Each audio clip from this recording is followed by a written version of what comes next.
Hello? Grandfather calling Q. What's the position? 007 alive. Where is he? What's he doing? Just cleaning up a few details. Oh, James.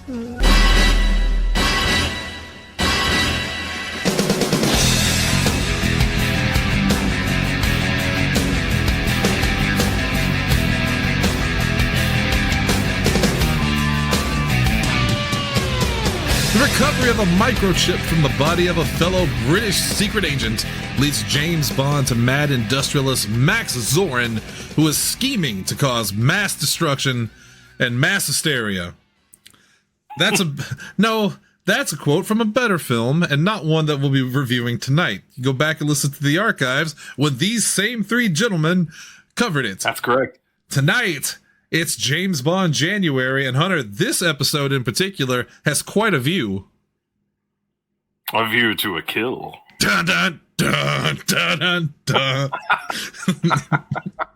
dun.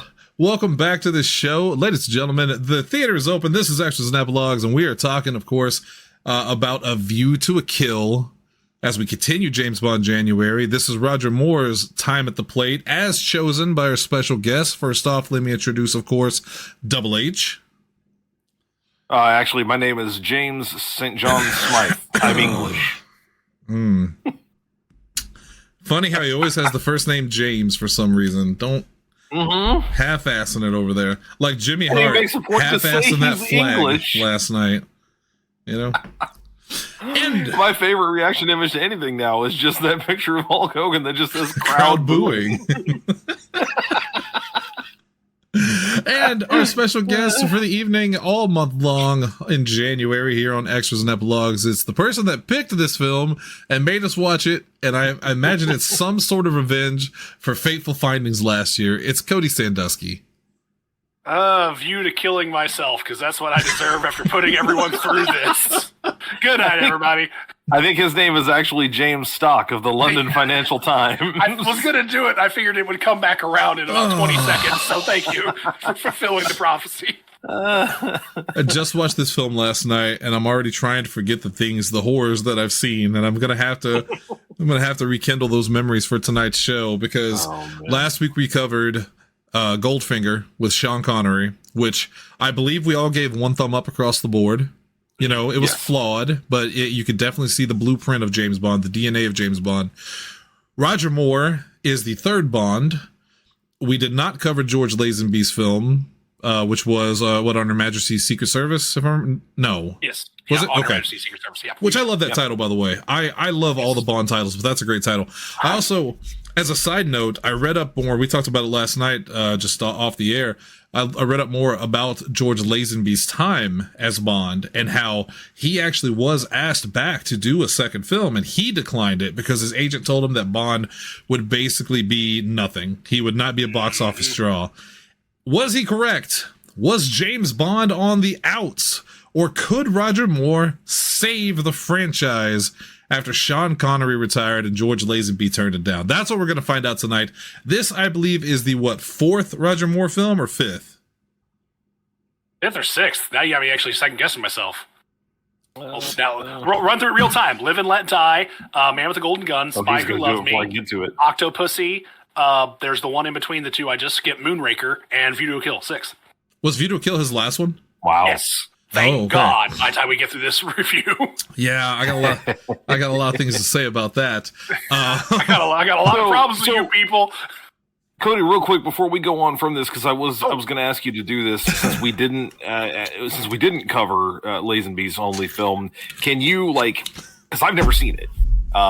At one point in time, I was going to suggest, we should do a quick mini episode for it, but we already watched this one. We're going into this one. I hate to do them out of order. So can you give us a one-person, just quick review, E&E review? Yeah. Of On Her Majesty's Secret Service. All right. James Bond saves a woman. Typical opening for the movie. She invites him back to the room to thank him. He's attacked by an unnamed assailant. Investigation happens. You find out that some girl is a daughter of another person who ends up involved with Ernst Stavro Blofeld, who's the head of Spectre.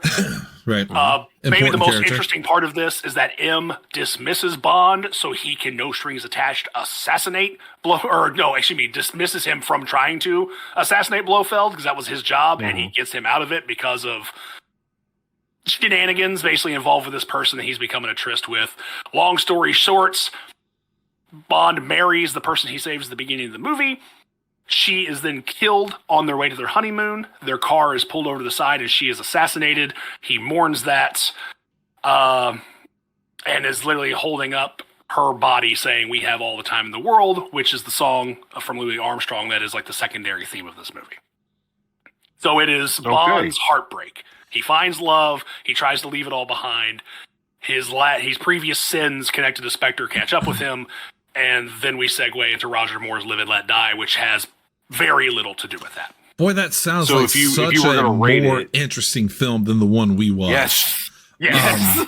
Yes. If you were going to rate it, where would it land on our scale, 1 to 5? I would certainly say it's 1 thumb up. I'm not...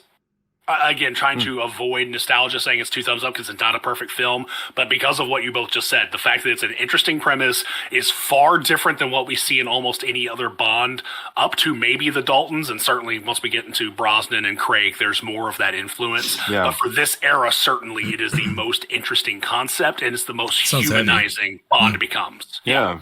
Very heavy. Now I want to go back and watch it. Yeah, same. Not even have the assignment. I'm going to watch it anyway. I'll talk to Nikolai, see if he can track us down a copy. I have it on Blu-ray. I actually watched this film. I don't know why I watched the last movie, Goldfinger, via Russian surveillance, because I have the entire Bond collection. I have all of these films on Blu-ray, and in the case of Craig, 4K. For the sake of the audience, if you don't have these things physically, no one makes it easy. You would think MGM, which has their own streaming service, MGM Plus, would have a way to go about doing this. Because if I understand it correctly, they have the rights to all of these movies. They had their hand in pretty much everything. Yeah, at least all I think Sony kind of took it over later on. The Daniel Craig films have more Sony affiliation, but yes. Just I don't think I mentioned this last week when we started this little monthly assignment, but just to watch Goldfinger, I had to sign up for a trial subscription to both MGM Plus and Philo. You have to have both just to make it work. Now, that was fine. The quality was good. I was able to watch it afterward. I had to watch it on my laptop because I couldn't put it onto my TV or stream it or anything. But and then everything after that is a huge pain in the ass. Yeah. I even thought that Casino Royale was going to be easier to watch once we get to the end of the month. It's not, because it's not just on Paramount Plus. It's on the Paramount Plus channel on Apple TV Plus. So you have to have both of those as well to make it happen. All of these films, they used to be physical media is overrated. Physical media is overrated. Fuck that shit. Throw your DVDs out. Turn it all on the internet.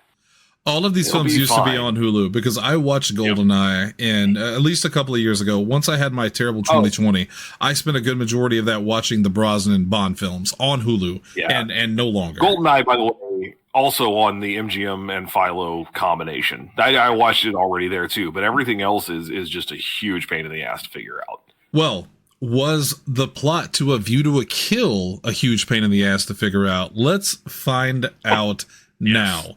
Released. I'll just say I miscounted. There are 7 more films to show you. There are 2 goddamn mini Roger Moore films. There are 7. But he's the longest tenured one. I was looking at that while you were looking at it. I didn't know if we were going to miss it. But yeah, he has 7. Well, close. He has 7. Connery has 6. Brosnan has 5, I think. Craig has 5. Brosnan has 4. Oh, that's right. Dalton has 2, and then Lazenby has 1. Lazenby has 1. Yeah, so Moore is the longest tenured one. So we'll get to Roger Moore here in a second. Let's get through some of these stats really quick. Released May 24th, 1985. Hey, it's a good year. Directed by John Glenn, who also did For Your Eyes Only, The Living Daylights, and License to Kill, which I think License to Kill was always my favorite Bond title, just because it gets right to the heart of the character, doesn't it? License to Kill. Written by Richard Maibaum and Michael G. Wilson, who also did For Your Eyes Only and The Living Daylights. Starring Roger Moore, and what's interesting about Roger Moore, he is the longest tenured Bond, and I know that we talked about he's too old for this role. Sean Connery said he was too old for this role. He absolutely is.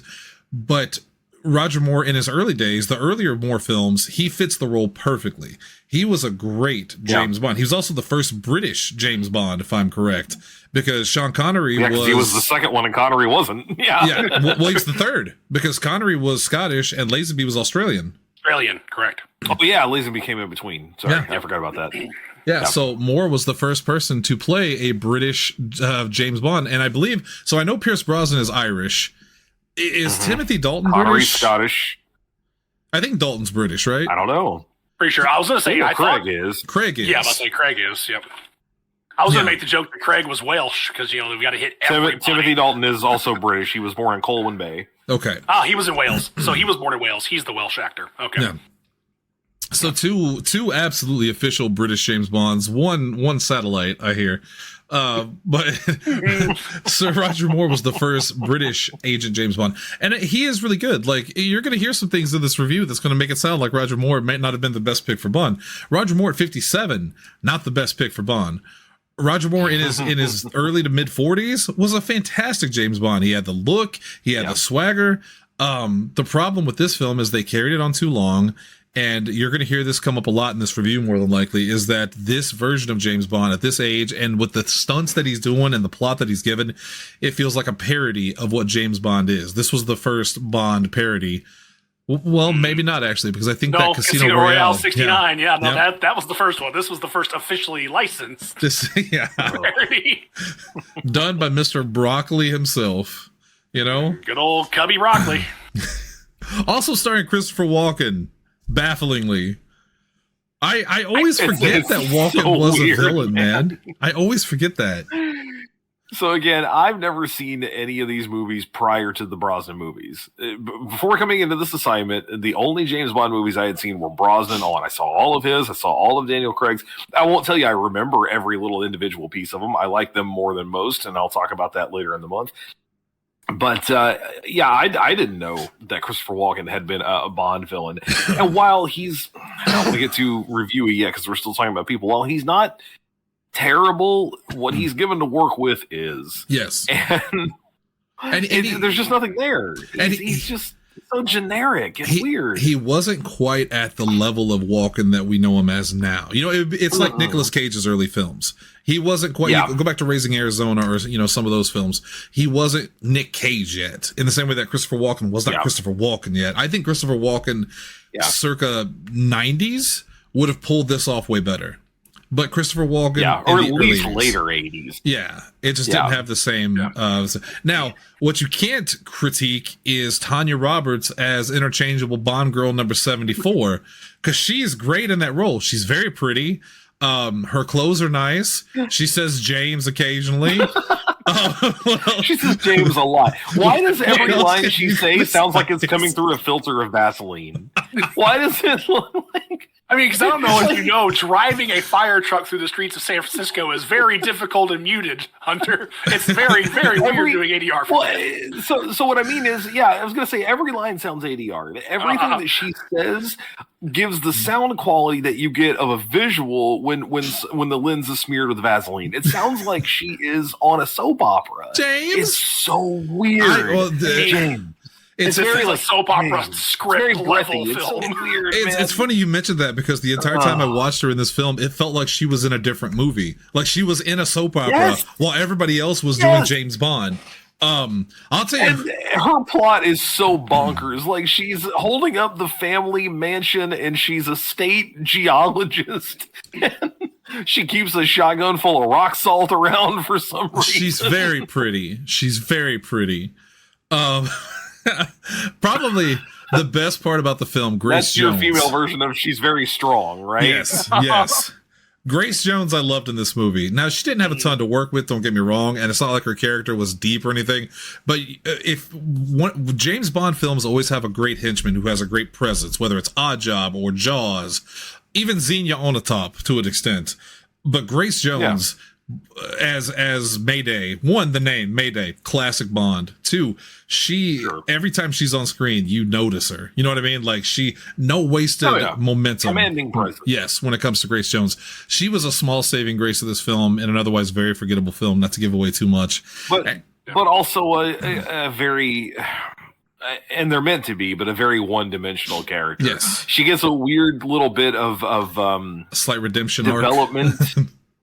But it's so like basically her boyfriend broke up with her, and now she's willing to sacrifice her life to save millions of people that she was perfectly fine with dying 20 minutes prior. Well, because he betrayed her, Hunter.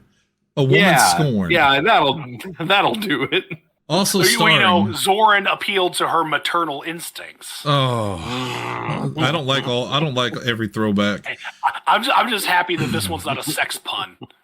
Mayday is at least something I could say in front of my parents and not feel bad about. I told Hunter when we were, laughing about this film after we watched it that, at least Bond isn't sexually assaulting women in this one. At least they're throwing themselves at him inexplicably.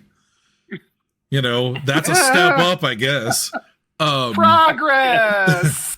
Also starring Dolph Lundgren. Catch him in a cameo. He's there. Starring is a strong term. It's a very strong He's phrase. Also there. He's there. A runtime of 131 minutes, and you feel every second. It's it's too long. About the time he shows up in San Francisco at the docks, I looked at the clock and went, "How fucking long has this been? This is a 7-hour film." And that was like halfway through it at most. Yeah, I was watching this on my laptop as well, and I do that thing where I try to not look at the clock any sooner than necessary or look to see how long it's been on. And the first time that I moved my cursor, it had been 17 minutes. Oh, no! I was like... Oh, God! It's that bit from the Wife Gets Nothing. This motherfucker better not be too long. 17 minutes. Son of a bitch.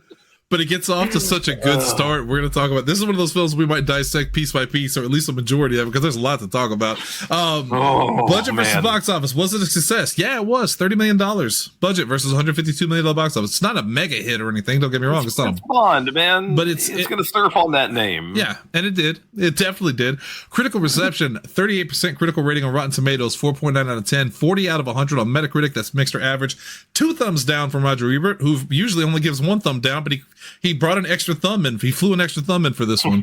He said he thought the villain's plan was ridiculous. So I should point out that I could not find a printed version of Ebert's review for this. I had to get that from a clip from their show, and he and Siskel both hated it. Yeah. So I don't know that they actually specifically said the phrase 2 thumbs down, but both of them just reamed this movie into the ground. That I didn't pull a specific quote. Usually I do, but again, mostly what Ebert focused on was how ridiculous the Max Zorin character was, how ridiculous the plot was.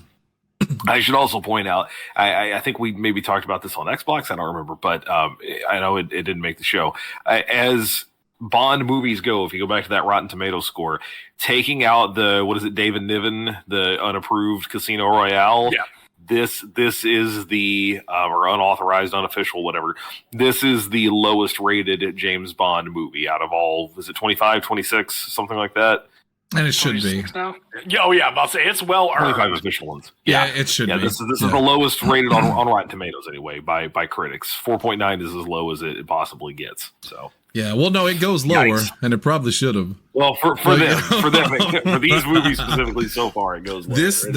This film will now be the measuring stick. By every time I look at a Bond film and go, "Oh, it's not that great," I'll compare and go, "It's pretty good." I always say Pierce Brosnan is my favorite Bond, and he is, and that will never change.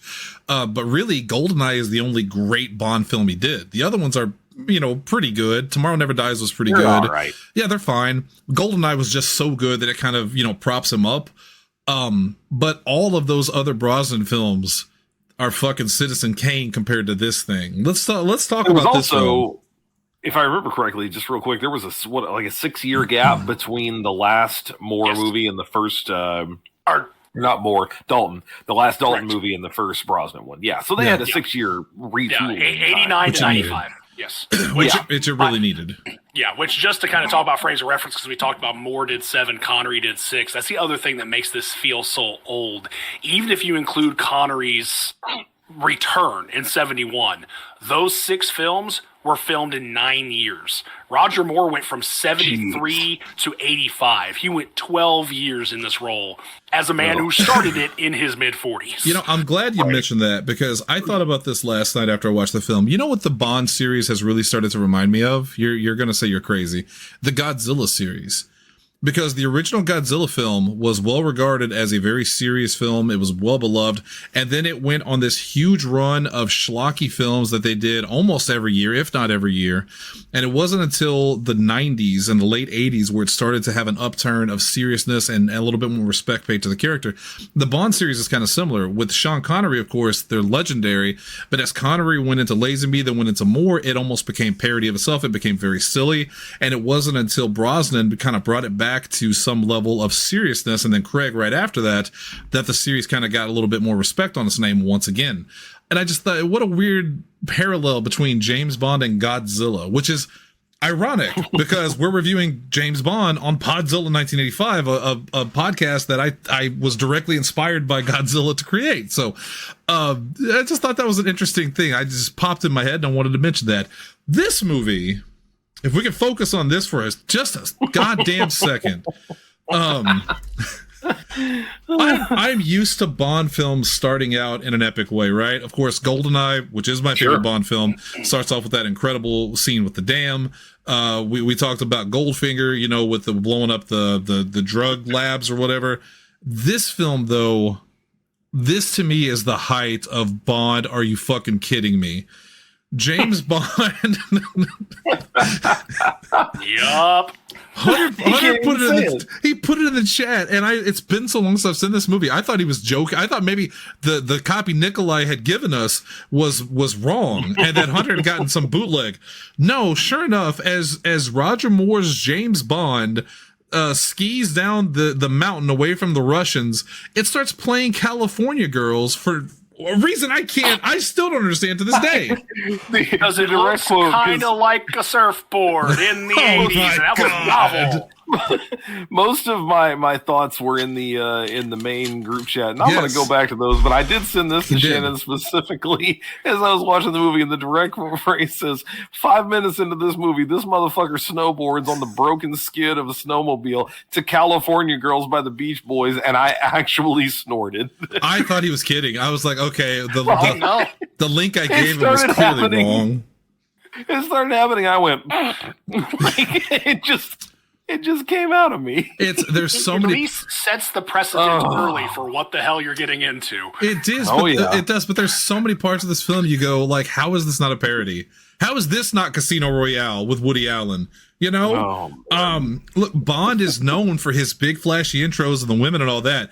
And for the most part, that's usually okay when it's a young go-getter. Although we say young, there's never been a young Bond. What, Lazenby was the youngest Bond, right? And he was in his 30s.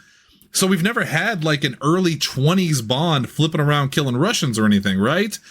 So the term young Bond is really being stretched, but in this sense, 57-year-old Roger Moore skiing down the mountain, killing the Russians, California girling it up until he gets to his rock submarine where he then makes love to an unknown young blonde spy, I guess.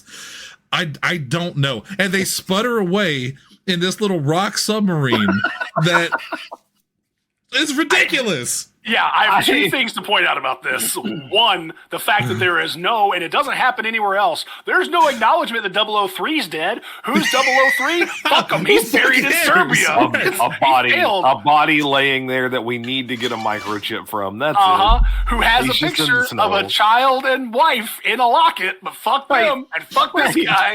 He sucks. About it. Yep. Hey, he knew what the job was when he signed up for it. That's right. And he was apparently very bad at it, despite how bad 007 is later in this film. Secondly, I could not shake this image. I had not seen this opening in so long. I defy anyone to tell me that iceberg submarine is not covered in the same fucking material as the dog van from Dumb and Dumber. It's dingy. It looks crinkle. It's fucking shag carpet in the middle of goddamn Siberia. It looks so... It looks just like an iceberg. You see all of the nice, white, snowy, icy icebergs, and then the dark, gray fucking submarines going away. Gliding. Oh my God, it's so bad. Half sub with a Union Jack lid, because why not?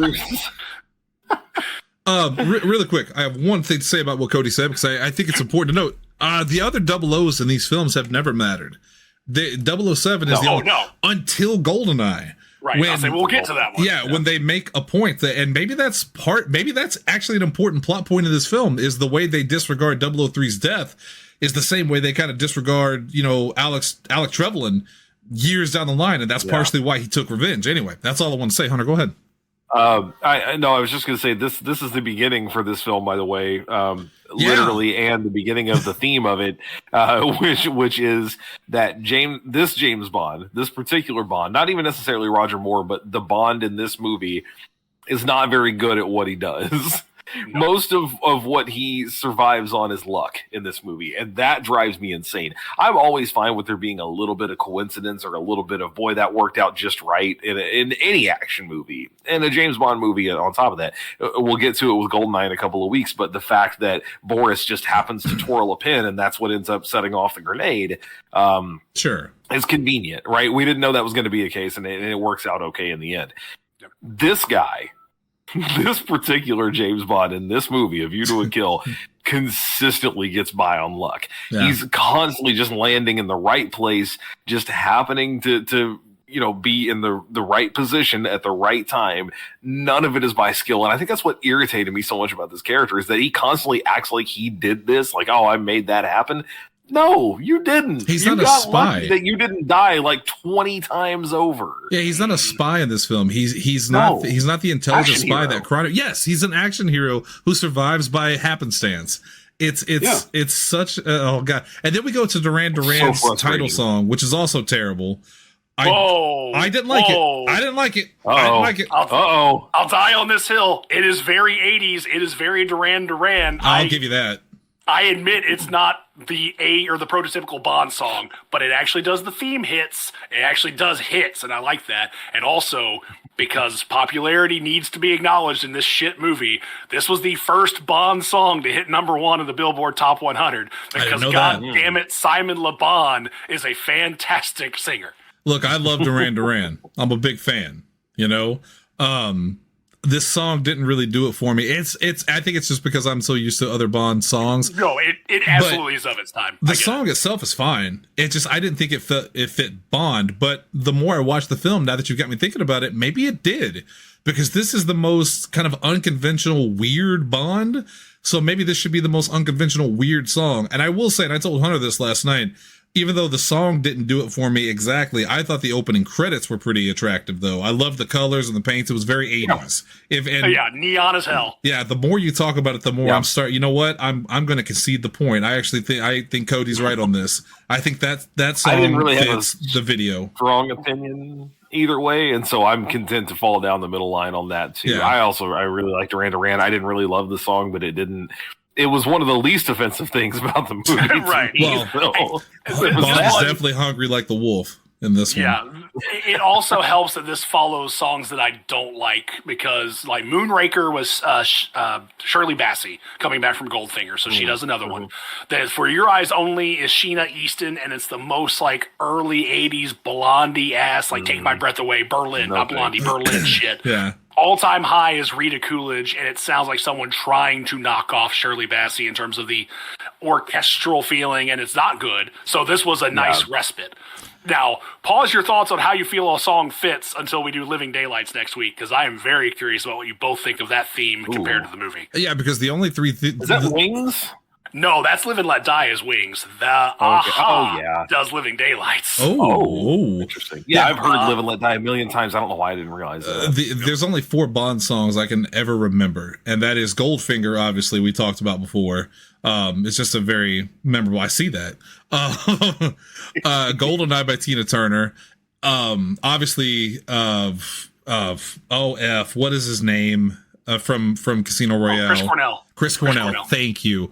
Oh yeah. And an unsung hero, I think, Garbage from. The World's Not Enough is fantastic. It's such a good song. So I'm curious to hear it next week because I like Aha. We'll see how that goes. I don't think I've heard that one. Another part of this film that really got my eggs cracking was the very intricate assassination plot by Mayday, where she kills the guy and then just runs away. Sir, you're underselling the method of assassination. This is very important. Go ahead, it's like me in a video game where they say the stealth is optional. Like, I don't actually have to be stealthy. Just kill him and get the fuck out. She just runs away and goes, I hope I get away.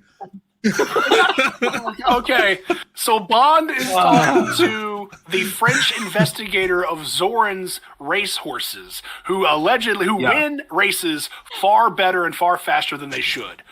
So Bond immediately goes, they're on steroids, right? And everyone goes, that can't be it. And then later in the movie, it's revealed it's steroids. It's steroids. Yeah. It's he is sitting in this upscale restaurant while a performance of the magical papillon, which is actually French for butterflies. There are butterflies being dangled on like fishing line. Someone's in like the black mask, a black bodysuit, like you would be as a backstage attendant. Yeah, performance. Mayday looking very different in terms of being like a third bigger than the guy doing the thing. Yeah. Like very discreetly judo chops him in the chest, violently waves this paper butterfly around to where the crowd is very confused, and then stabs the man in the cheek. Mr. Aubergine dies immediately in his chair with a paper butterfly attached to his face, and then Mayday runs away as if she's very nondescript in an all-black bodysuit at 6'3". Would it not have been easier to just walk in and shoot the guy? Yeah, it would have had the same effect. She still just ran away. The level of attention she drew to herself, just walk in and plug him in the chest. And then run up the Eiffel Tower, because clearly Bond can't catch you.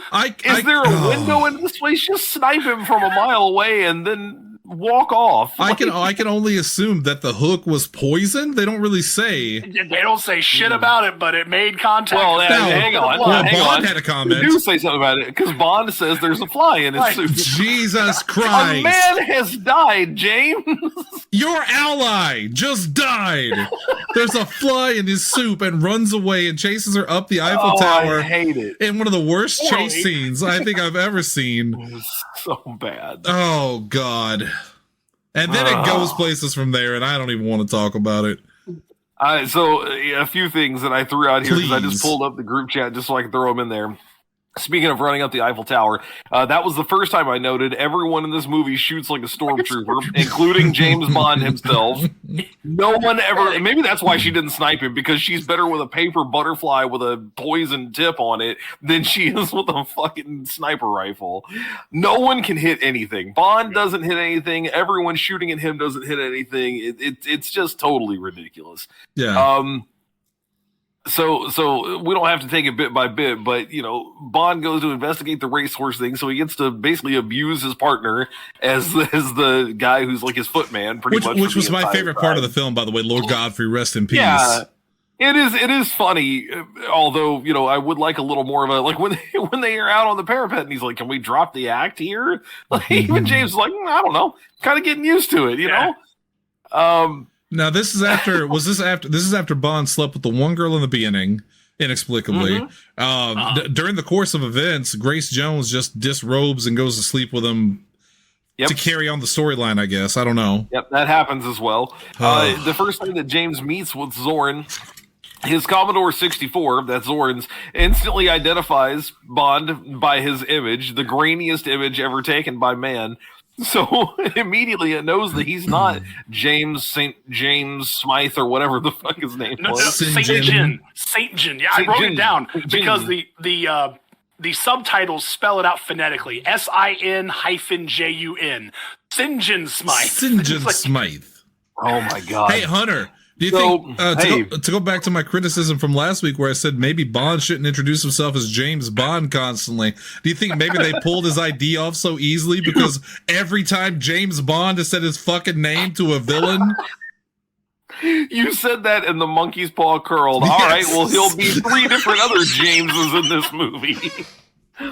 Yeah, Zorn's computer takes an image of him and immediately goes, "Oh no, that's not St. John Smythe. That's James Bond. MI6 007, License to Kill. License to Kill. So as I said, either Zorn is insanely ahead of his time with a Commodore 64, or 007 and MI6 are not very good at their job. And it's the latter. And so, of course, Zorn does what anyone would do. He immediately has Bond shot and killed, right? No, he goes through a complicated plot of putting Bond into his car and rolling it into a lake, whereby James survives by taking the air out of a tire of the car underwater and surviving until they leave him alone. That's clever. A relatively shallow lake where I noted in my notes, you would think spoiler alert for Zorn's background, a KGB and Nazi developed super soldier. And Mayday can't fucking see air bubbles coming out of the lake. That's the part that got me. They never showed the top of the water because they knew they could not explain why him breathing that fucking water up constantly. Right. Yeah. Very smart on their part. And then... At first, I thought they were going to just try to kill him in the car, by the way. And I was like, the windows are down. The windows are down. He's just going to swim out the windows. And then, of course, he did. And you know, it just got dumber from there. And they never mentioned Lord Godfrey again. He's just gone. They don't give him a funeral. Like 003. Fuck him. 007. Much like 003, much like his CIA contact. Yes. Again, I mentioned at some point in time, too, if you're around James Bond in this movie, don't get into a fucking car alone. No. You're going to die. Yep. I love how Someone will be there to kill you. He goes from being in the water, surviving that little incident, and you think there's going to be some scene where he maybe reconnects with MI6, he talks to M or something like that. No, the next time you see him, he's just in San Francisco. He's just getting he's no explanation, no like transition. He's just there, and he's going to go talk to a CIA agent. Chin, I believe was his name. Yeah. Well, they found him dead in Chinatown. He's a fucking fishmonger. The CIA agent of Asian descent is a fishmonger. You have to ask for soft-shell crab, because that's a code for CIA, apparently. God forbid someone be mistaken. Chuck. The hot tub scene with Bond and the other blonde woman who I've lost track of at this point, where he tries to steal the tape, or she tries to get the tape. Paula Ivanova. Don't sleep on that name. Wait, was that I did. Was that the actress or the character? No, the character's Paula Ivanova. Okay, fill in a gap for me real quick, because I ordered Little Caesars about this time and it just arrived. The next thing I knew is he was in the hot tub with her, and then when I looked back, it was over. Did he win? Did he sleep with her? Did she die? What happened? Because he never saw her again. Okay, so yeah, go ahead, Hunter. Also, as far as I know, the first brawlless character in a Bond film, because the whole time that scene before, I was like, oh, well, you ain't get that past the censors these days. Very close. Yeah. So there was a cassette tape that the two of them both needed, because they wanted, basically the Russians and the English both want Zorin, but the Russians want him back. The English want him dead, essentially. Right. Yeah. So there's this tape that has important information that they need about Zorin's master plan or whatever. Bond, as he's going around and around with this girl, slips in a different tape into the radio. She takes what she thinks is the correct tape with the information on it, slips out the door while he's in the shower. She gets into a car with her Russian contact, and as they're driving away, of course, it's music. And we cut back to Bond, who's writing down the information from the tape. Why didn't you do that in the 20 fucking hours you had before the tape had to be somewhere? He had it all that time. So because it's the same scene. He's sitting in the hot tub room because it's that boombox they swap tapes with. It's the only time James is his actual spy. This entire film is by pulling Penn and Teller's sleight of hand with two fucking black Maxell cassette tapes. And I want to know. So that's what I misunderstood. He didn't have the tape at first. He was getting it from her. Yeah, because it was in her. Why didn't she record the information early on? Well, okay. So I remember this now. She's recording this at his oil rig or whatever it is, and Bond inadvertently gets her comrade killed by throwing his tank into the tight. Oh yeah. Which by the way, one of my favorite things is all of the bad guys have this guy, right? They've got him, he's held. They demand him to take out the detonator, which he didn't have to do. Stop the Yeah, he could have killed everybody in there, but he chose to do it. For what reason? Because then they killed him after. What did you think was going to happen, dude? Do you think they were just going to let you go? That is one of the dumbest decisions I have ever seen in a fucking movie. If you were surrounded by enemies with no hope, and you know this guy's a killer, do you really think he's going to let you go? You have the opportunity to kill him in the movie early. Everybody goes home. We end up playing Marvel Rivals. No, instead I got to watch another hour of this shit. Well, Shannon, what the you answer know is that guy's not James Bond. It's true, and also it's the 1980s, and it's the KGB. The Soviet Union was falling apart by this point. The Cola Wars were happening. Coca-Cola was coming into Moscow. They needed Lundgren. I also want to know this spy, Paula Ivanova. This is old Doctor Who levels of fucking props. It's a Sony Sports Walkman with some red, teletype tape on it that is somehow magically recording the radio comms while she's sitting underneath the dock with no connection to the phone. Hold on. She references that she's been around Bond before. They've played this game before, and apparently she didn't learn anything. No, because she actually gets away with it again. This is her first appearance in this film. It was supposed to be another character. That actress said no, and they're like, well, whoops, we'll create another Russian blonde lady. Was this not the same girl from the very beginning of the sub? No. What the fuck? I thought it was the same girl. No, that's why, because the one in the beginning is not Russian. She's British. Yeah. Oh my god. Okay. God damn. How many blondes can he have? He's getting angry. Shannon is just a living embodiment of that fucking meme for Breaking Bad. He can't keep getting away with it. Did someone's doorbell just ring? Yeah, it's someone calling for your sanity. Now you're about to hit those 2 thumbs down. Okay. I'm gonna go see what that was. I'll be right back. Yeah, curious about that too. It's the KGB after him. That's right. Ivan Polanova is here to retribution. So I love the fact that he encounters her under the dock or whatever, right? And she goes to her car. He's there. She's just like, "Oh, James Bond, get in the car, let's drive." And they just drive away. And the next thing, they're in a hot tub together. And I'm like, what the fuck? What world do you live in, James Bond? Oh my god. It's 57-year-old Roger Moore. Clearly, he couldn't get the ladies off of him with a beaten stick. It's fine. It's totally fine. And then that's the last time we see her, right? She's not in the rest of the film. Yeah, she's in the car with General Gogol. Gogol, I don't remember his name. And that's all you see is the weird expression of, we're listening to really Asian ethnic music. Tell me that's not from the KGB. I think it's Legos. Because of it. Okay. No, I think it's Legos. Good. Because they do this thing where they don't put on there what it's for, and also it's got my name on it, and that's the last thing I ordered. So usually stuff comes in the Sarah's name. Anyway, we're 41 minutes into this. We're dangerously close to Fateful Findings levels. We got to skip through this a little bit. A bunch of bullshit happens is what happens. Yes. Bond meeting up with the third and who becomes the official blonde lady of the movie, the geologist. Official Bond girl. First of all, nice of the sharper image to sell devices you can break into windows with. They literally show the Sharper Image logo as he's breaking into her house. It felt. I thought she had already appeared twice in this film with the British agent and the Russian agent. By the time she shows up, my mind is fucking blown. It's an hour into this movie. God. Of all the things I expected in this movie, a cat jump scare was not one of them. I don't understand why I had to see that. Also, anybody know what her cat's name was? Pussy. Pussy. I was gonna say it like Connery if you're gonna say it. Yeah.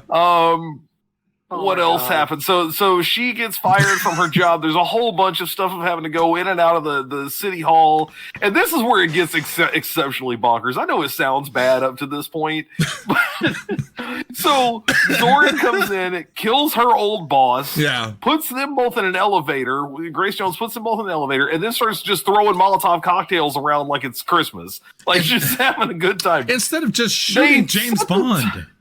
Right! They set the top of the elevator on fire, and somehow they still escape through the top of the elevator. Yes. That irritated the shit out of me. Featuring at least 5 times she goes, James! while he abandons her in this flaming elevator. There were so many times in this part where I literally went, "Oh, I'm surprised they didn't have an upskirt shot here," and then they did have one. I was like, "Oh, there it is. All right." Basically, well, yep. There it is. So the responders show up. The firefighter's ladder, by the way, goes all the way up to the roof, and then Bond has to be the one to bring her down the ladder because apparently no one came up that ladder. As they all applaud but don't help. Yeah, but they have no idea who he is. Yeah, or what's going on. And then when they help her down and they get back down on the truck, they just hand her back to him so that he can do the bridal carry. Yes. What is happening? And then what is going on? And then they question him. They say, "Hey, buddy, I want to talk to you." And he explains who he is. And they go, "Yeah, we found your associate dead in Chinatown. How did you know? Is this your gun?" Oh, they ask him, "Is this your gun?" And he says, "Yes, as a matter of fact, it is." James, what are you doing?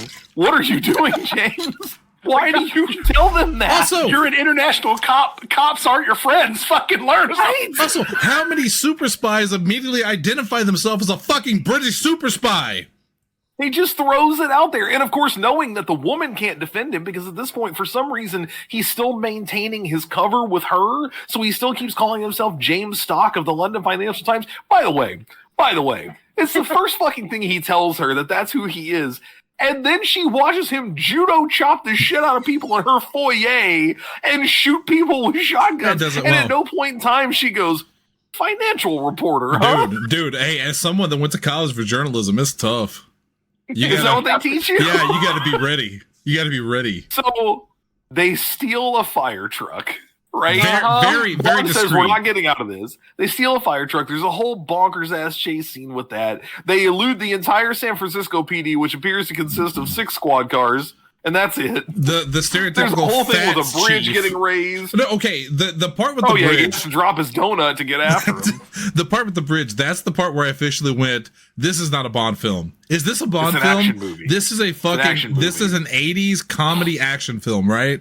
Like, at some point, I'm expecting Burt Reynolds to show up. He's going to be there. Burt Reynolds, Eddie Murphy, fucking somebody from those era movies. Yes. Yeah. They arrive at first of all, they drive all night, apparently, in a fire truck and never get caught because she goes to sleep. I don't know if you knew this, but the San Francisco Police Department at that time had no helicopters, apparently. They had no one that could have any visual on him. There was nothing. City limits and you're out of jurisdiction now. It's fine. It may be company property or city property. It's fine. They show up at Zoran's mine. They change clothes, which, by the way, is one of my favorite little bits of trivia. So Stacy, by the way, is this female character. They put on those coveralls, the Zoran coveralls, and when she comes out wearing hers, Roger Moore, as Bond, looks at her and goes, "Well, pity you couldn't find one that fits." And she kind of gives him a look. That was not in the script.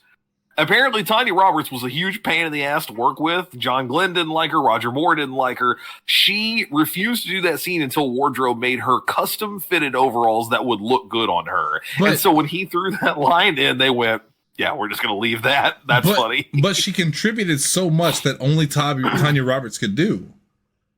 I can't imagine anyone else in the role. Like what, please? Except for the other 2 women that I thought was this character the entire time.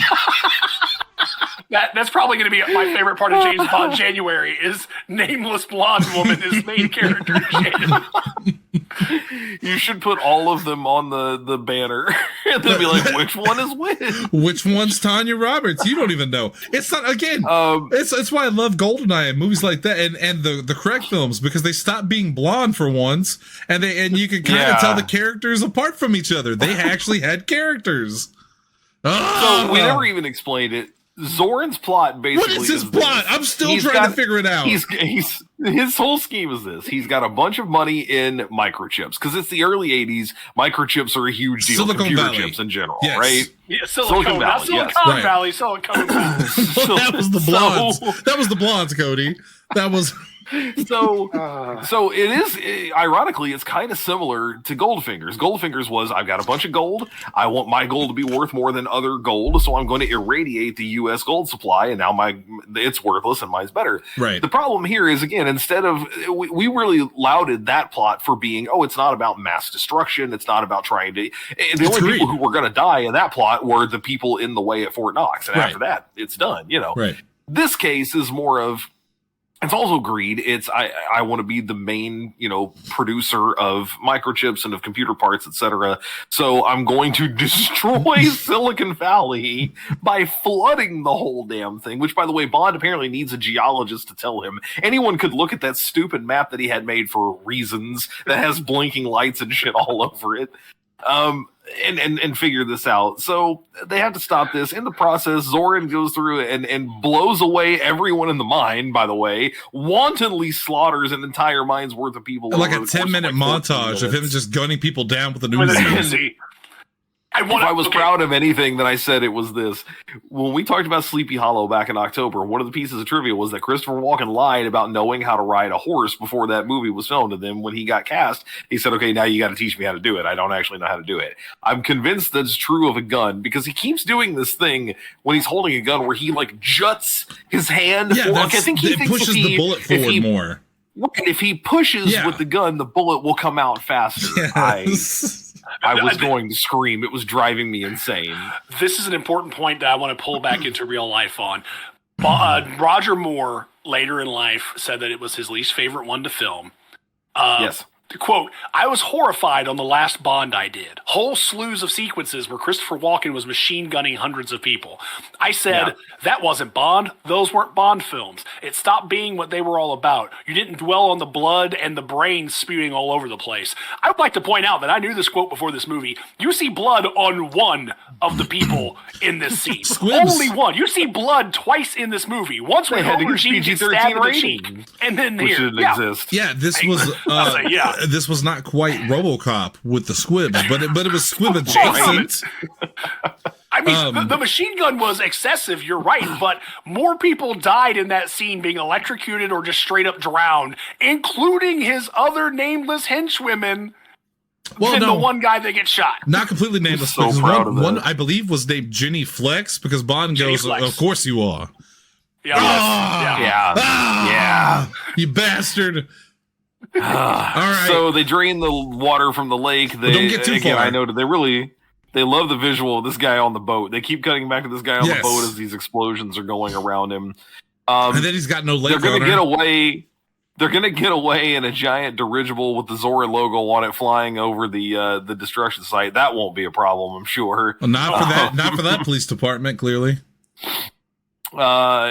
Grace Jones, again, decides to turn on Zord because he's willing to leave her there to die. So now she'll sacrifice her life to make sure the explosive doesn't cause the problems it's going to. I kind of accepted her turn up until the part where she sacrificed herself. Like the turn itself isn't out of the question because she was betrayed, and then he very clearly made no bones about the fact that he was willing to just kill everybody. Even the guy says that's your people down there, and he's like, I don't care. So I can see Grace Jones turning on him, but the whole I wish she'd said it like that. I don't care. But the self-sacrifice was a little bit strange. I was willing to look past it. I was willing to look past it, but god damn, did this feel like the worst video game you've ever played. Like, this is just ridiculous. I know what you didn't want me to get past, because this was my favorite scene in the whole movie. Please don't. This is where it really just went off the rails for me. Please don't. So, Stacy gets out of the mine. Bond gets out of the mine. You gotta save it. You gotta save it for the epilogue. We gotta save it for the epilogue. Let's get to the reviews first, because I know what you're gonna say. What? It's not over.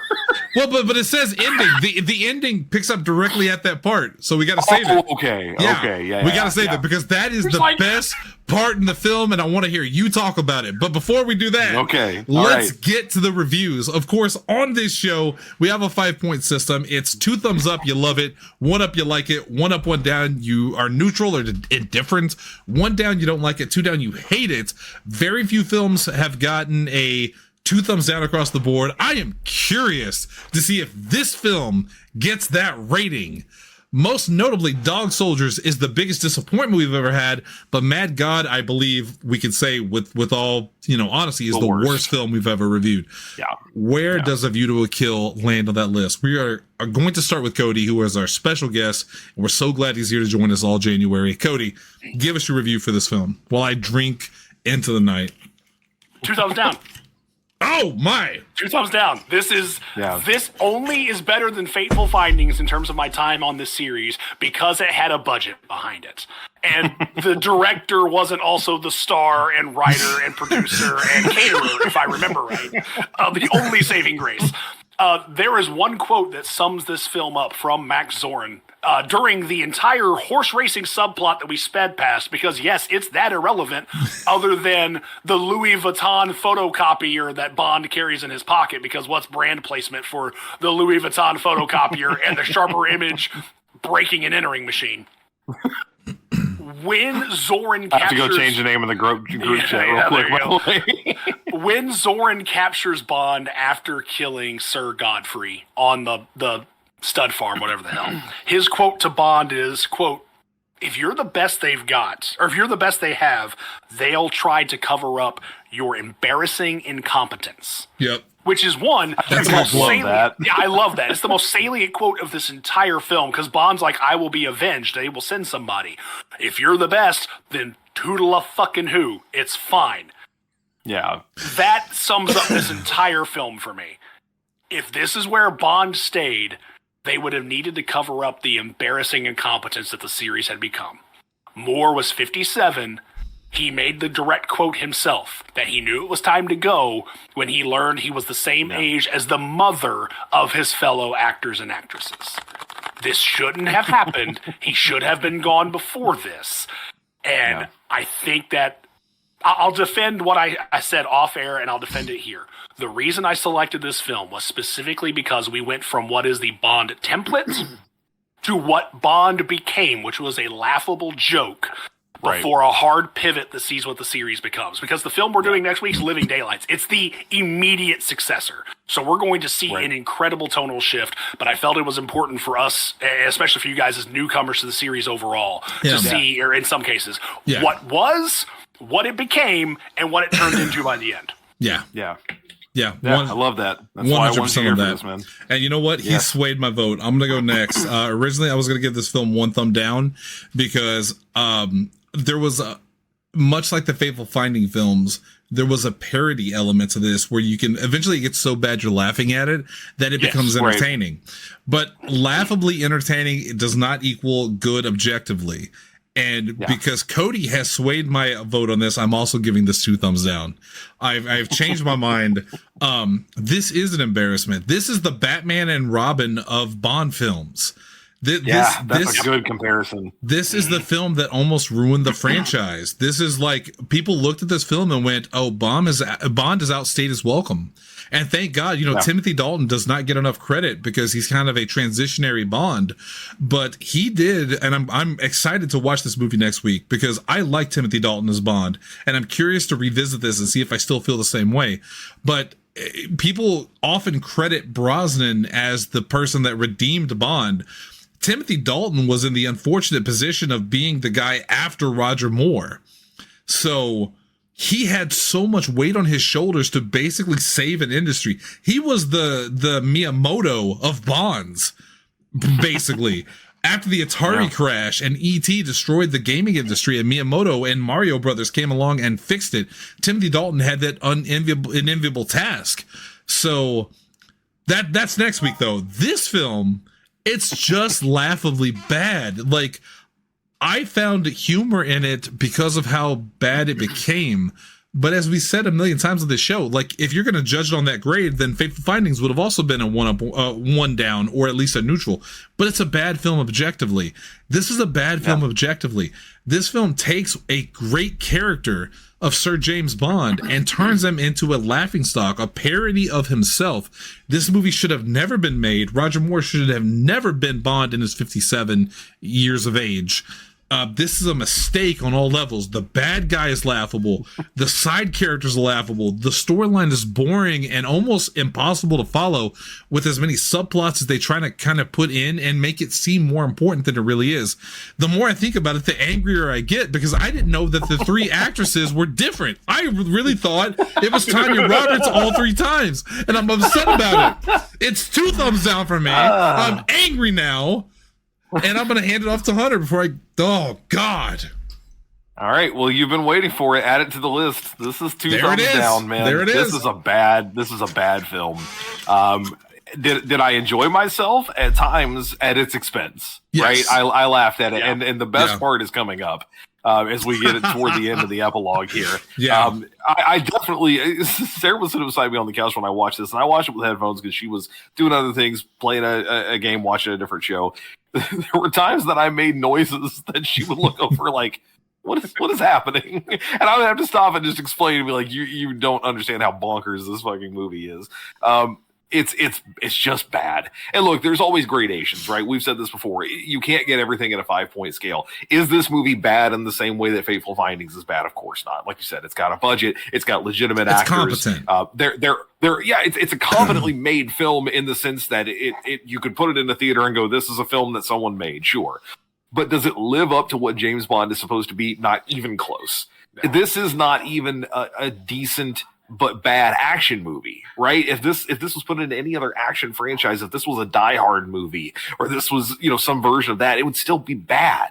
If this was its own thing with an original character, it would have nothing going for it. No one would have gone to see this movie in any way, shape, or form. The only reason this movie made money is because it lived on an existing franchise and an existing character name, James Bond.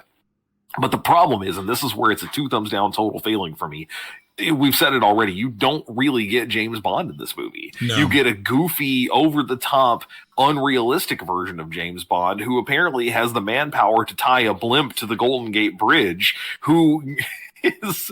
It's stupid. It's just stupid across the board. He's barely a spy in this movie. He can't shoot to save his life. It's just awful. It's not fun to watch. It's only fun to laugh at, and that's about it. So yeah, if this is what you knew of Bond, honestly, because this is the only Roger Moore experience I have to take you guys on your word that Roger Moore is a much better Bond, and I believe it, and I'm willing to go watch and see it. But when this is all I know of it, he's now the benchmark for as bad as it gets. Yeah. Even without having done the notes coming into this, as soon as this movie got going, I knew I was not going to like it. I knew it was going to be poorly set up and made and et cetera. So, is it bad in the way Fateful Findings is? No. Is it bad in the way Mad God is? No. But it's still bad across the board. There's not a redeeming factor. There's not someone to go watch here. There's not a plot worth getting into. The only thing worth watching are the clips that are funny for reasons they shouldn't be funny. Right. And in that way, it is kind of like Fateful Findings. It's only entertaining if you take it as parody, but that's not what James Bond should be. But it's not. That would be like, a lot of people criticize. Austin Powers already did that, right? I mean, not at this point, but yeah, a lot of that's people. What Austin Powers was. A lot of people talk about Crystal Skull as the worst Indiana Jones film, but even that film never slipped into the parody level that this film did. Like the closest it gets is the monkeys, and I get it. I know why people didn't like that. We're not reviewing that right now, but the whole scene of Mutt swinging on the vines in the jungle and the monkeys around it looks dumb. But that's or the nuclear refrigerator. Let's not forget that, because that very much is, I would say, kind of on par with a 2-wheeled taxi. Yeah, but look, I mean, that was an Indiana Jones kind of thing. I was willing to look. The motherfucker apparently survived on a submarine for like 2 days in the water. I mean, I'm willing to, if that happened in Raiders, I'm willing to take that and be fine with him getting nuked for it. That's fine. I agree. That's also 2 scenes in an otherwise like competent film. I like Crystal Skull. Well, and Indiana Jones also. Look, I know we're not reviewing them or comparing them. We already did that show. Go find that episode of Arguably. It was a great episode. But Indiana Jones is sort of meant to be a little more superheroic. It's a pulp. Right. It's a pulp comic made into a film. He can survive more. He can take more. Bond is not that. He's always going to succeed. Bond is not that. He is grounded in reality to an extent. Like to some degree, yes. He's a super spy, but at the same time, he's still a spy. He's a cog in the machine, basically, of the British of the MI6. This film puts him on superhero levels that he does not deserve. And it's the same thing that happened to Die Hard, right? I mean, we've talked about this. Yes, and I feel so bad for Roger Moore because he is a good Bond. Like, if you go watch his original films, and I'm sorry that the whiskey has taken effect, but if you go watch, I can hear it. Yes, I know. I was waiting for you to say it. I know, but I mean this. If you go watch the original Roger Moore films, he is really good as Bond. He is British. Yeah. He's actually British. He's charming. He's handsome. He is the epitome of Bond. He is a great Bond. But he's basically Hulk Hogan in this movie. He has let his legacy turn into parody. you know? And it's a shame. It's a fucking shame. For one of the posters for this movie, when you put this episode up, I need it to be Roger Moore, but it says crowd booing above him. Don't do that to me right now, please. Real British beer is on his suit. One of the blonde ladies is waving the Union Jack behind him. Cody, please. Real British lager. Come on. Oh, I'm sorry. Forgive me. Real British pint. Within Silicon Valley. Oh my God. Let's get to the ending. And I'm gonna try I'll try my best to get through this. Escaping in his airship was Scarpine and Mortimer. Sorry. Mortimer. Hunter, do me a favor. Why don't you go ahead and do this? Okay, so I'm not going to read this thing word for word because part of this has to be told. So please do. Stacy and Bond get out of the mine, and seemingly things are going to be okay. But again, the dirigible's still in the air. Zoran and his cronies, which by the way, I didn't even know what their names were. Reading it here, I was like, "Is that what their names were?" Sure. Well, one was like an old super Nazi, right? Yeah, right. One the old German doctor. Nazi. Yeah. Yes. So they come by in this airship, this dirigible, this blimp, right? Bond, this is where I first started laughing. Bond from a distance says Stacy is like running to him, running down the hill, points behind her. He says, "Stacy, look!" Because the blimp is coming at her. They literally fly low and scoop her up. It's because so apparently bad. you can kidnap people in a fucking blimp. I compared so this again to a bad. scene. One of my favorite scenes from The Office when Dwight and Andy are feuding over Angela. Dwight goes out to the parking lot because they're going to fist fight each other. He sees the note. Cody wasn't here for this, I forget. He sees the note that he's reading, and Andy starts pulling into the parking lot in his car, but it's very quiet. From the window of the office, they go, "What's happening?" And Oscar helpfully points out if he keeps the Prius under 5 miles per hour, it's virtually silent because he's going to use it to pin him against the wall. That's basically what this was. The blimp makes no noise. Cody's losing it because he's seen that scene. He knows what I'm talking about. The blimp makes virtually no sound until suddenly it's there to pick him up, and then they kick in the engines and take off into the sky.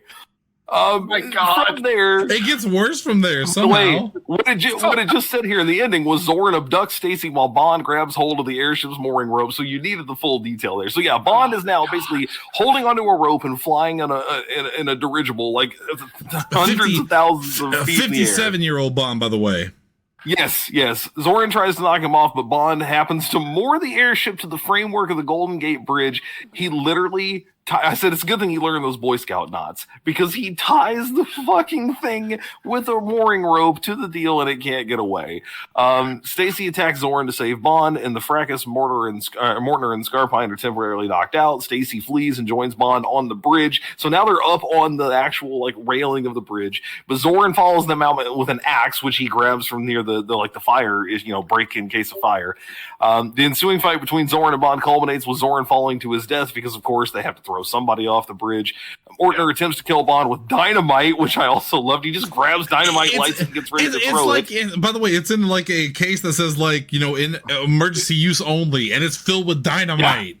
For some reason. Yeah, I forgot the door sign on it. I thought it was literally like the fridge in the wall. He's pulling fucking dynamite. It's basically fucking Wile E. Coyote at this point. Yes. Mm-hmm. Yeah, so Bond takes the axe, he breaks the rope that he, of course, tied on there, which takes one shot because it's James Bond. Right. When the airship gets free, that causes Morton to drop the dynamite. It blows the whole thing up. Bond notes that it's difficult to get a cab up here. We need one. So, really quick, when they were trying to fight over the dynamite to throw it out, did anybody hear that old song playing while they were trying to get it out? Because goddamn, it was a cartoon. It was a cartoon. Yeah, it's just corny. It's ridiculous. The one I do want to note something here specifically. While they're on this bridge, Bond tells Stacy, jump. And my immediate note was, she's not Gwen Stacy. You're not trying to kill her, you dumb son of a bitch. Oh, God. Stacy, go die for me. Jump off the bridge. He even puts her into a safe spot underneath one of the cables at one point so that he can go back to fist fighting Zoran. It's just it's so dumb. So we don't know how they get down, but somehow they get down. We find out that Gogol has awarded Bond the Order of Linen for getting rid of Zoran, but Bond is nowhere to be found. We must assume the worst, right? I didn't even put this part on there. We must assume the worst. Q, who earlier had been seen with like a cobbled together robot dog, because the 80s loved nothing if not a cobbled together robot. Yeah. Especially a dog-like one. Starts sending it into Stacy's house, which is weird in and of itself, and sends it into the bathroom. And of course, they're in the shower together. And Q says, "Oh, I've found him. He's alive and well. He's cleaning up. And apparently, I'm a pervert." Yeah, he literally says he's cleaning up. Which is just it's so you hit my last note. I was like, and the cap is Q being a peeping Tom pervert. Hooray! Yeah, man. We're young, attractive Tanya Roberts has sex with James Bond because reasons. By the way, she lost her job. Who knows what's going to happen there? She's still trying to keep the family business alive or quarry or whatever. Well, thank God she didn't marry him. Mansion. If she had married him, she would have died. Several people died, but Bond got himself a nice little Order of Lenin medal, so that's good. Mm-hmm. From the same guys who were trying to still recruit Zorn, right? They want him back. They're the bad guys. Yeah. Yep. And no comeuppance for them. No. The one thing I'll note is that this isn't the only Bond movie with Gogol. Oh, really? Gogol is a recurring character through the Moore series. Yeah. So there's at least some familiarity, but it's still very weird. I don't want to say it's pre-Cold War, but it's at the beginning of it. We were still in the Cold War when this movie came out. Dude, that's my favorite part. One of my favorite quotes from GoldenEye is them talking about how he's a relic of the Cold War. Like, they call him out on so many of the things that were established Bond tropes at that time. And it was the first movie to really do that. But I am curious to see where the Dalton films go, because it's been so long since I've seen them. So I'm excited for next week. Much more than I was excited for this week, because this week turned out to be an actual fucking abortion of creativity and entertainment. But we have to epilogue this film. We haven't even done it yet. Okay, well, I'll give you my epilogue right now. James Bond, at 57 years old, slips on a banana and fucking dies, and then they give someone else the title of 007, and that's Timothy Dalton. When he does, do you hear like a whoop, whoop, whoop, whoop, like a little cartoon sound effect? Oh, God. Okay, you beat, because I had one of two options. That's mine. Either the cat named Pussy was going to trip him, he was going to fall down the steps and die, or he was going to die mid-coitus of a heart attack, because 57-year-old Roger Moore. Nothing like dying by Pussy that really gets the storylines going. I'm going to make this one a little nicer. So there's so many Bonds who are desperately trying to retire, right? Like, so many times we see Brosnan, Craig, a lot of them, they just don't want to do this anymore. Craig in particular, multiple times they showed that he was going to be out of the service. Right. I think this one retires too, with his geologist girlfriend in her random giant mansion in San Francisco. Who's, by the way, when was this movie made? 1985. Please leave me alone. Please leave me alone at this point. It was 85. I thought this was 81 for some reason. So, Tanya Roberts was born in 1949, which would have made her, oh God, 40. She's like 34. Yeah. 35? So, hey, good on him though. 20 years younger than him. Like, I've been there myself. It's a great place to be. Congratulations, James Bond. No, you haven't. Retire happily. It is not even 6 o'clock, by the way. They don't know that. Why did you have to say that? This is what this film has done, and I am sorry for the hell I've wrought. Look, I'm going to be honest. Is that he retires? Oh, go ahead. I told myself I was going to drink a little whiskey for this because the movie was so bad. I thought it would be funny. I only drank every time you guys upset me talking about the plot. I am now officially drunk. You do this all the time. Yes. That's usually how it goes. Only when he gets upset, and there he goes again. That's why Pat Kennedy tunes in. That's all I care about. Oh my God. Go ahead. So anyway, he retires. He retires from the service. He stays with her because, of course, even though Q found him, all they know is that he's alive and well. And 57-year-old James Bond never goes back into the service because at this point he's getting more people killed than he is saving anyone. That's it. He gets a job as a fishmonger, and he if someone comes and asks him, if they have any, what was it? Fresh scallops, soft shell crab. soft shell crab, then he can talk about it. That's it. That's the end of the film. If we go by the fact that James Bond is like a code name, then I just looked up random British guy names to see what his name actually could have been as he retired. Apparently his name is Finbar Caspian. That is very sea-like. That's like Finn and he's a fishmonger, like Cody said. And also James Bond is terrible at being a spy, so that would be a great code name for a guy taking leave from the service and going. My two personal options are either James Cash or James Mutual Fund, because we've hit James Bond and we've hit James Stock. May as well go for the fiscal jokes. God damn it. James Check. James Traveler Check. James Starter Check. I'd like to stop this joke. That's it for tonight's show, by the way. This was an awful experience that I feel like I absolutely deserved. I earned this because of last week. I do appreciate last year.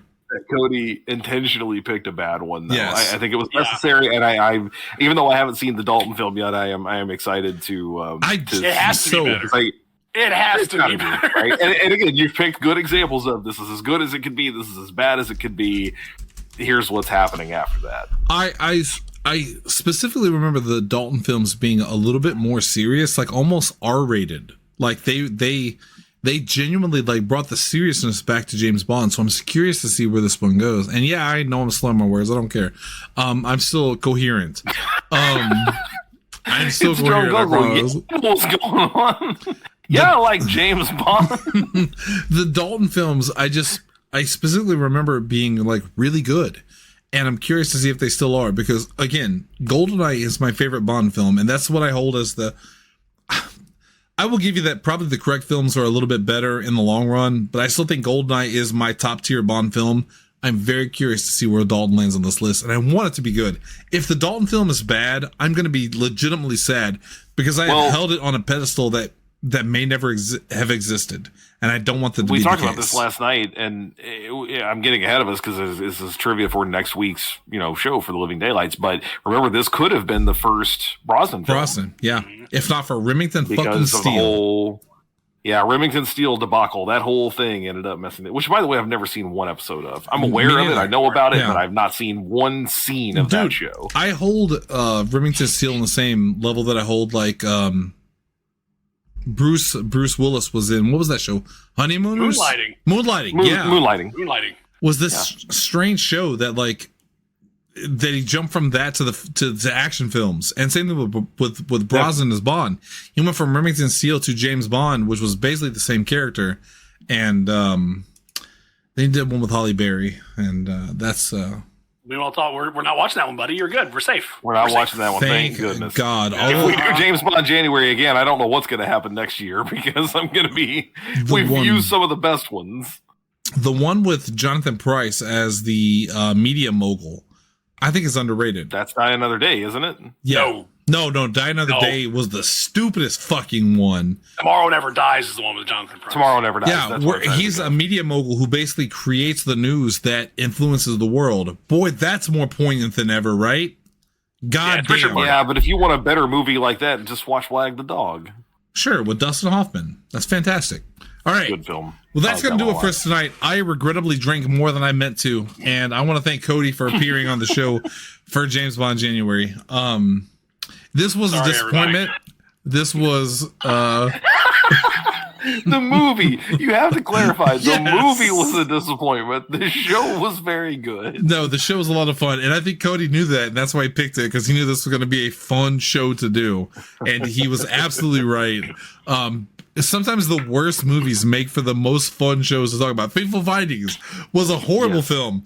We spent 2 hours. I'm sorry. Can you say the name again, please? Yes. Here we go. Fateful Findings was a great film. Let's send this one home, boys. We're struggle busting. Let's get it I know I sure am. So the theater is closed. Thank you guys for tuning in. We'll be next week with. Oh my God. Just let me take this. So later this week, because he's forgetting that there's still more to go, Thursday After Dark, we don't know what our topics will be because it's back to classic After Dark, right? We'll see what happens then. We'll tell you that night. That's this coming Thursday. You're going to hear this probably tomorrow, maybe tonight. Who knows? Because we're recording on Tuesday. It's definitely tomorrow, and I apologize. You're going to hear this tomorrow, which is the normal time. No, that's accurate. It's when it should be. No, I apologize for the state of Shannon. We do. I got to change somebody's name to the state of Shannon. We do have a little bit of a surprise next Monday. PC85 Plays is back on January 13th. Holy shit! I didn't even know that. Yeah, you should have because it was in the chat. Deadlands, our Deadlands game, Horror at Headstone Hill is picking back up. So we did the first season of this show way back in January last year. Right. And it carried through until April. We had a lot of delays and stuff, but it's a great, I think 10 episodes or so worth listening to. That's it's me DMing or marshalling in this case. Shannon, Lindsay, Kaz, and Steven are our players in that game. And so you can catch up on that full one between now and then. You got about a week. And then we start season 2 next Monday, the 13th. I just want to make sure that I'm not as bad as Steven last night. So. I don't think we should talk about that. I don't want to. The theater is closed. We will be back. Living Daylights next Tuesday. Timothy Dalton, 1989. Don't miss it. It'll be good. We'll get there. Thank you. Next week. For Double H, for Shannon Young, I'm Cody Sandusky. Let's send this one home. Hunter, take us out. Cody, take us out. Yeah, that one.